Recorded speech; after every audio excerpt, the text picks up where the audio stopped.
How's it going, guys? We're back for another video, still with Alfa Romeo, our new team. If you haven't been following along, you'll know that we got sacked from AlphaTauri, and we are now at Alfa Romeo. We're in a better place, and we already scored 2 points this season. AlphaTauri, they're washed. They're in the mud. We're cooking with Valtteri Bottas and Daniel, well, not really with Daniel Ricciardo. He had a bit of a stinker in the first race. Look at that. It was P9 for Bottas, and it could have been P8 as well. We could have beaten a Ferrari if it wasn't for that VSC at the end of the race. That kind of screwed us over. Daniel Ricciardo, I don't know where he finished. He was way down the order, but it's 2 points nonetheless for Alfa Romeo. A good start to the season. More upgrades are being... I think actually all the upgrades are on the car already. So if you remember from last episode, all the people, or all the staff that we signed at AlphaTauri just didn't go in the end. They basically bailed out. They said they want to be working under me. They said they ain't working under anybody else. So one of them was, he's not in it. One of them was Dirk de Beer, 87 rated, head of aero. Now, if we have a look at our staff right now, our head of aero is done in 10 months. So we could sign him right now. 87 rated. He's 9 rated better than the current one.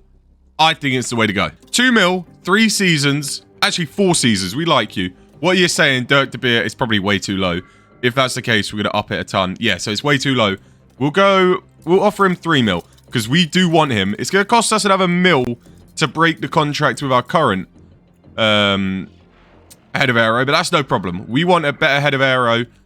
He's accepted it. 3 mil, he's accepted it. All right, Dirk de Beer loves it. He is joining Alfa Romeo. He said no to AlphaTauri. He's at Alfa Romeo. It's going to cost us 1.1 million to break the current contract. But look at that, 87 rated. That's what we want to see. Welcome to the team. Alfa Romeo are cooking. To keep you guys in the loop, we did start a chassis design upgrade. I was thinking about doing another one as well, but then at the same time, I wanted to be careful on the cost cap, or on the... going into debt, should I say. It's 1.1 mil we got left. I also did do a couple of facility upgrades as well, or refurbishment, to make sure that we're still getting the maximum out of them. So we're going to wait until after the race before we start a new development. But we got the chassis development, or the design, coming in 20 days. That'll give us a lot more top speed. We hope to have that at least in Baku. And then we'll work on either a suspension upgrade or another upgrade. We'll probably go suspension. Either suspension or side pods, but we'll figure that one out soon. Either way, Saudi Arabia, we're coming. That was bad. Let us cook. I'm confident in my drivers, just not confident in the car. I think we've got a very good driver lineup, especially for a team that's near the back of the grid, as we're on our flying laps right now. Hopefully we didn't get held up by Verstappen or Hulkenberg. You see, we have Ricciardo getting a slipstream from Bottas. Only a 10.5 behind Ocon. That's not too bad. Let's just see where we are relative to the rest of the field. Hulkenberg quite far behind. He probably got held up. Zhou splits the 2 Alphas. I don't think it's a bad banker lap at all. You know, we're up there with the Williams. What about the AlphaTauris? Where are they going to put it? Yes, have some of that, Porsche. You're way off here, fella. What about Yuki Tsunoda? Tsunoda? Hey, AlphaTauri, they're stinking up the gaff. Can both drivers make it through to Q2? I think Bottas will. Ricciardo is another story. They're both starting their flying laps now. Ricciardo's got a little bit of a distance slipstream, not too much. Hopefully it doesn't hinder him through that middle sector. Let's see how they're getting on. It's improvement for Bottas. It's improvement for Ricciardo. Bottas 2 tenths quicker than Ricciardo though. Bottas looking good. Ricciardo could be at risk. Bit of a letdown of a middle sector. 27.5, 28.3 for Ricciardo. Okay, Ricciardo's been held up. So Ricciardo will be out in Q1. Bottas up to the line, does improve. He goes up to P11. Bottas in a Q2. He's carrying this Alpha team. Ricciardo P18. He must have been held up, which sucks for him because if he wasn't held up, he could have potentially made it into Q2. He had that nice little slipstream. Both AlphaTauris are out as well, and that was very, very close, I think. Yeah, 2 1,000ths between Hulkenberg and Tsunoda, and Hulkenberg will be getting a penalty as well. Bottas puts it P11 on a used set of softs as well. It is green for Bottas. You can see Hulkenberg, Albon, Ocon, Zhou, they're up ahead. Even if we can put it P11, P12, that would be something special. Just anywhere other than P14 or P15. Bottas up to the line. It's P11. We will take that. That's disappointing not to get into the Q3. We were so close. But if we stay P11, I will take that any day of the week. No, we dropped down P12? What about P12? We will take P12. A great qualifying performance from Valtteri Bottas. So close to Q3 once again. And you look at the top 10. I mean, maybe Alex Albon. What a performance that is. He's probably the only outlier in that Q3. But a good performance from Bottas to put that P12. P12, P18. We can certainly fight for points there. I think it'll be P17 after Hulkenberg's penalty. So Danny Rick got to carve his way through the field. Bottas, he'll just do what he did in Bahrain. Stay in the fight, and we could be cooking up something. They're saying one stop. See, there's got to be a safety car here in Jeddah. There has to be. I think we start on the mediums. Mediums, why not? Because if it's an early safety car, you go on the hards. If it's a late one, you go on the softs. So mediums to softs is what we're going to do with Bottas. We could go more aggressive. Let's go softs, mediums with Ricciardo. Let's go more aggressive with Danny Rick because he's further back on the grid. There has to be safety cars, so we're going to go low on fuel as well. There's not a safety car in Jeddah. I'm going to be devastated. Go on, have a good start, Bottas. Have a good start. What are we saying? That's not a bad start off the line. Let's have a look at everybody's tyre compounds. Bottas already up in a P11 on the mediums. So everybody's on the mediums or softs. They see the same type of race that I do. Ricciardo, can he find any moves? Get past the Alfa Tauris. That would be one... that'd be one for me, you know. Get past the Alfa Tauris. Give him the bird as you pass on by. Bottas holds on to P12. He does lose back out to Magnussen, who sticks it around the outside at turn 1. As long as there's no crashes, we're fine. Bottas struggling to stay with Magnussen. I'll tell you what, that's going to invite Ocon to breeze on past. He's going to go around the outside. Bottas dropping down to P13. Race pace not there. I mean, they are pushing a little bit, and we're kind of going a bit easier on our tyres. We want to make sure that we make it to lap 28, lap 29, and the tyres aren't falling off a cliff just yet. Ricciardo down here behind Poor Chair and Hulkenberg, who are going side by side. It'd be nice if we could get past the pair of them. Nope, he doesn't fancy it. We just got to watch them go side by side. Oh, go on. Go on. The Honey Badger has come alive around the outside. We'll take that. We've got up one place. We'll take it. What a move that is. What a move that is. Around the outside, Daniel Ricciardo makes it stick. I mean, it's probably not the best place to do it because now they're all just going to get DRS back on us. But as long as he can stay ahead. Oh, my God. He's created a gap. Go on. Create a gap through this first sector. And that'll be lovely. Up to P16. Danny Rick showing us that he still has the qualities to race in Formula 1. Now he needs a big lap to try and close it into Zhou and join back up onto the pack, which Bottas is involved in. That'll be huge. Poor Chair. We know his race pace isn't great. We were at AlphaTauri last year. He is stinking up the gaff. Here you go. Valtteri, Daniel Ricciardo closing on in. And he's going to join the pack. He didn't quite get DRS this time. Oh, no, he did. There we go. Danny Rick, welcome back, fella. There we go, VSC, just what we needed. Hopefully it's a crash at the front. But that allows us to potentially pit Daniel Ricciardo. Is this a good time to pit Daniel Ricciardo and put him onto the hards? Do we do something a little bit different? I mean, he's just past the pits, but it should be still out when he gets back there. Hopefully it's drivers in front and not drivers behind. And we might gain a couple of positions from this. I want to know what's happened. Oh, it's behind. It's the two at the back. So Oscar Piastri and Hulkenberg have a little bit of a collision, bring out the VSC, and they both crash, but they're going to stay on the road. No, they're both out. They're both out. Okay, that looked like a slow crash for both drivers to be out, but fair enough. I'm interested to see what the front runners do. Hulkenberg gets another penalty for next race. So that's 2 races in a row where he's got a penalty for the next race. I wonder if anybody inside the top 10 is going to pit. It doesn't look like it. They're all staying out. I think we gamble here with Ricciardo. I don't know how good the hards are going to be. But we can't go on the mediums. The hards will certainly make it to the end. It's a free pit stop. Well, not really a free pit stop. It's going to be a lot. It's a cheap pit stop. Let's put it that way. I think we try it. We try something different. We go for it on the hards. Let's pit him. I'm thinking if it doesn't work, we've still got Bottas up there on the other strategy to still make that work. So let's try something different. Ricciardo, I feel like if we don't try it, he's not going to score points anyway. 2.9 second pit stop. That's good enough. He's going to be in clear air. He can do his own thing. And these hards will make it to the end. I mean, he doesn't have to worry about tyre wear. Look at the lap times. Ricciardo 33.7. Bottas 33.0. So he's not even gaining time on this group of cars. It could be the DRS as well. Bottas holding on to the group. You can see Tsunoda and Zhou have dropped away. So, I mean, without the DRS, maybe it's hurting Ricciardo more. Maybe pitting early wasn't the strategy. A 34.3 Danny Rick, this is not the pace that we need. We need better pace than this. Hamilton, Russell into the pits. It's interesting to see where they're going to come out. How far ahead of Ricciardo they're going to be. Probably going to be quite far ahead, actually. And Ocon as well. Okay, this is the interesting one. Esteban Ocon. Where is he going to come out when he comes out of the pits? Relative to Daniel Ricciardo. He's going to come out ahead of him. Oh, my days. He's actually going to come out ahead of him. This is tragic. The strategy has not worked as we had hoped. Bottas still holding on to the train. Top 10 now, but certainly not a net top 10. Oh, he has come out ahead. Daniel Ricciardo just ahead of Ocon. Not too far ahead. Yeah, so not really a good choice pitting, I guess. On the mediums goes Esteban Ocon. Hopefully he can churn through those mediums, and that maybe gives Ricciardo an outside shot towards the end of the Grand Prix. But the strategy hasn't worked as well as I hoped. There he goes. Look how easy that was. Half a lap it took him. Half a lap, and Ocon has got through on Ricciardo. I don't think Ricciardo's going to have the pace to stay with him either. We'll go low on the overtake aggression just to try. Just stay with him, mate. Just stay with him. Hopefully he can tow you along. You don't even need to go for the overtake. I mean, he thinks about it there. Please don't crash. Bottas up there with Gasly. Maybe this could help if you battled with him. But look how far he's already pulling away. He's already got that second gap almost.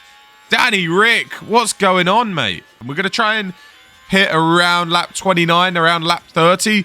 We want the softs to be good at the end. Ocon, obviously, on the medium tyres. Those are going to be dropping off towards the end, 82%. He's still got to make his way past Lando Norris and Guan Yu Zhou. Maybe that could be a bit of an issue for him as well. But he's pretty much negated that whole pit stop. And it probably will be very difficult to get that P10. I think the strategy was to go soft mediums. Ricciardo, who went onto the hards, is struggling extremely. And really does not like the hard tyres. But we are going to breeze past Theo Porcher. At least we're not going to finish last in the Grand Prix. Let's put it that way. Go on. Go on, Bottas. He's through on Magnussen. All right, now I think we go for a bit of a push. We go for a bit of a push. We use up these tyres. I mean, Russell's through as well. Is K-Mag coming in? He is coming into the pit. So Russell through. Can we use... No, I don't want to pit yet. We can use Russell just that little bit. Just for a couple laps. That'll be huge. K-Mag, what's he going on to? The McLaren's also in as well. K-Mag must be going on to the softs. It's a good pit stop as well. Bottas, can he stay close enough to Russell this lap? Just to get DRS. DRS will be huge, but it's very difficult to stay in this first sector. It's 8, 9 tenths. He's got it. That's huge. That's huge. Magnussen comes out just ahead of Guan Yu Zhou. Zhou now overtakes them two battling. We got to kind of make sure that we come out ahead of the both of them. There's no point pitting if we're going to come out behind them. Ricciardo is ahead of Gasly as well. Danny Rick, is he in a chance? One more push with Bottas, then we'll pit him. He's going to get DRS down this straight. And, oh, crap. Who's that? Ocon go down the inside. Okay, we're going to get it one more lap. So, Ocon goes for that. Just stay with Ocon now. We'll get it for a couple more straights. No, I think we're going to drop out. Okay, we're going to have to pit now onto a fresh set of softs. Honestly, I think a two-stop strategy could have worked as well with the amount of fresh softs we have. Maybe I should have thought about that with Ricciardo. Maybe go mediums to softs. Here we go, Valtteri. We need a good pit stop. Gasly already through on Daniel Ricciardo, so that didn't last very long. It's those softs. They're so much better. Look at those. 86% already on Gasly, though, so we've got an extra 14 to 15% with Bottas over Gasly. You look at Albon, he just pitted. Magnussen just pitted. So that's a little annoying that we're behind all of those as long as we're ahead of Lando, which we are by quite a little bit of distance. I think we've messed up the strategy a bit here. To be down in P16, it feels quite far away. Oh, there we go. Bottas through on Magnussen. It's Magnussen, not Hulkenberg. He's through on Magnussen. And then Ricciardo says, there you go. You could go on through as well. So, Danny Rick, if you fancy holding up Magnussen for a bit, that could be huge. And that'll keep him away from your teammate Bottas, who is going on a charge. We do have to find a way through on Yuki Tsunoda, who is on those mediums that are quite worn down at this point. So, it should be a relatively easy overtake down the inside. Are we going to wait for the next DRS? Oh, he's got ahead before the... Why'd you do that, Bottas? If he gets you back, you're a donut, mate. You're a donut. Yuki Tsunoda. He's made you look like a fool, Bottas. He's made you look like a... I'll tell you what. Never mind. Valtteri, I stand corrected, mate. Well done, fella. Well done. I don't think Danny Rick's finishing the race. I don't know if Bottas will finish the race. This is scary times. We need a VSC or a safety car. Minus 2.1 kg, minus 3.6. Yeah, we're in trouble. We're in big trouble. Danny Rick, all the way down in last. The strategy didn't work. I think what I should have done is put him on a set of mediums and then kind of hope for another safety car for when he could pit again. I think that would have been the better idea, or not pitting him at all. I think going on to the hards, I mean, hindsight's a wonderful thing. I didn't think the hards would be this bad. And it's going to be... Was he last on track in Bahrain as well? If he was, this is a terrible start to the season for Ricciardo. Bottas, on the other hand, still could fight for P11. Looks like he's going to be all right on fuel. It's going to be close to whether Danny Rick is. I don't think he's going to get lapped either. No, the leaders are so far away. So we're going to hope for something if we want points. Otherwise, it looks like P12, which would be actually a good result. Albon is chasing Pierre Gasly. We do not want Albon to finish ahead of Gasly. I feel like Williams is going to be one of our main competitors this season. But if they do go side by side, if they do hold each other up, could be late drama for Bottas. I highly doubt it. I mean, they're both on like the same age of tyres. Bottas is a little fresher than the both of them. But if we've got to push to catch up, then it won't be the case. But this is a fight that we're going to keep an eye on. The two Red Bulls lead the way with Alonso fighting for a podium as well. But look at this. Alex Albon around the outside. He's got the move done. Oh my days. Let him cook. At the front, you can see Perez and Alonso on a little fresher tyres than Verstappen. Verstappen on the softs, though, as Gasly has been overtaken by Alex Albon. What a weekend from Albon. He put it P7 in Q2. I'm not actually sure where he started. This is going to be a battle that we're going to keep watching. Go on, Gasly. Go on, have a go. It's 2.6 seconds, 2.7 seconds. Bottas is there. If these two keep fighting, look at this, side by side like this, Bottas is going to be back in the fray. He could be within a chance of scoring a point here in Saudi Arabia. We've still got 2 more laps to go. Something could happen. About to head on to the final lap. Side by side, Albon and Gasly go. Both their tyres are kind of shot. Albon a bit more than Pierre Gasly. Ours are not really much fresher, which is a little frustrating. Look at that. Albon back through. Gasly, come on, mate. We need you to win this battle or crash out. That'll be fine as well. Both drivers are going to make the end of the Grand Prix. Ricciardo is going to save just enough fuel in time. Bottas is not going to be able to join into the fight, which kind of sucks. We're going to go full out attack. We're going to try our best. He's not too far away, but I think it's going to be too little, too late. Bottas is there. He's there. He's getting DRS, but it's too little, too late. Gasly and Albon, they're going to go side by side into the final corner. Have a little crash. Go on, lads. Bottas is there to capitalise. Oh, we needed 1 more lap, maybe 2 more laps, and it could have happened. Gasly and Albon up to the line. Albon is going to take it. He's going to take a point in Saudi Arabia. Bottas was close. It's P12. He was there. He was ready to capitalise if we saw anything. But it's a terrible day at the office for our other driver, Daniel Ricciardo, finishing behind both Alfa Tauris. Bottas is showing that this car can fight for points on its day. It's a good performance in Saudi Arabia from him. Ricciardo, I think, has finished last in both races now, or at least last on track, that is. So I think in Bahrain, he might have finished ahead of one person. That's because they crashed. So on pure pace, Ricciardo is stinky. In his defense, we did go for a different strategy. He was looking good before we pit him. So I'll take partial blame for that. The hards just weren't working at all. So P18, P12, and it's a big point for Williams in the constructors. No points for McLaren, Haas, Alfa Tauri. And it could be a decent fight for P6. I think Alpine, I don't know if they're going to be in our fight or not. They're P5 with 3 points. They could potentially be in the fight. Well, I guess we'll see and find out. We walk away from Saudi Arabia with no points, but decent pace from Bottas. I will say both these drivers, they haven't crashed yet. I mean, at AlphaTauri, that was a big problem. They just kept crashing. And when we were within a chance of points, they would bin it. So to have 2 drivers that probably aren't going to bin it much and will keep it on the road, that's good news. We just need a little bit more pace from Daniel Ricciardo. Maybe in his home Grand Prix in Australia, he will show that next time out. So make sure you go ahead, leave a like, give me a comment on how you think we're going to do this season. Give me a subscribe as well. It keeps me motivated. And I'll see you guys next time. Peace.